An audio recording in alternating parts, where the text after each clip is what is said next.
À Patrimoine, le divorce est prononcé. 725 inscrits et 2 listes qui s'affrontent, toutes deux menées par les 2 anciens maires, Jean-Baptiste Arène et José Pujol, qui se sont partagés à tour de rôle le fauteuil de premier et de second magistrat durant 2 mandats consécutifs depuis 2014. L'union, qui avait prévalu pendant 12 ans, a volé en éclats pour ces nouvelles élections.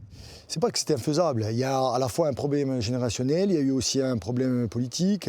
Du moment où l'accord politique n'avait pas été respecté, à savoir les 3 ans, 3 ans, le mi-mandat, je pense qu'on a montré l'exemple avec mes colistiers. Et il y a eu des désaccords, notamment sur un projet phare, la friche industrielle de la coopérative, entre d'un côté un projet culturel, un projet agrotouristique, et de l'autre côté une grande surface.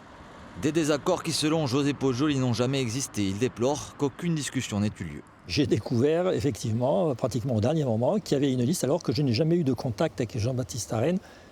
C'est pas faute d'avoir essayé, par téléphone, par texto. Et chaque fois, on doit se voir et on ne s'est jamais rencontré. Pour moi, l'union a très bien fonctionné, puisqu'on a pu initier pas mal de projets. Il y a des projets en cours, on a des projets en perspective. Au niveau gestion, c'était vraiment quelque chose qui fonctionnait très bien. Sur les projets, quelques similitudes. D'abord, celle de mener à bien ceux de l'ancienne majorité qu'ils ont portés en tandem pendant 12 ans, mais selon eux avec une autre philosophie.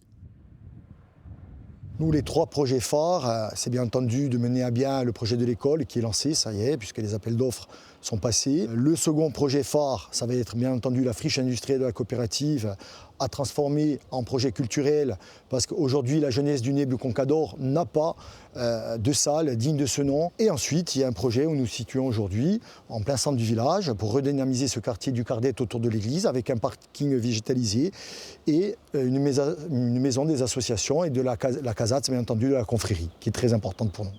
Si les idées divergent, les lieux sur lesquels les candidats veulent porter leur projet semblent ne pas être si éloignés.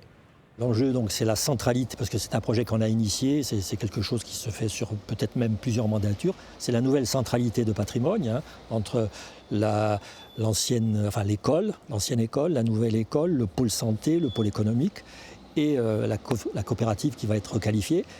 Et surtout, je pense aussi à quelque chose qui est très important qu'on n'a pas pu réaliser jusqu'à maintenant, c'est le logement pour les jeunes, puisque c'est quelque chose qui pèche sur la commune, vu les prix qui sont pratiqués et les terrains qui sont très peu disponibles. Le 15 mars prochain, les électeurs devront donc choisir entre l'ancien maire, actuel premier adjoint, José Pujol, et le maire sortant, Jean-Baptiste Arène. Seule certitude, les 2 veulent assurer la continuité.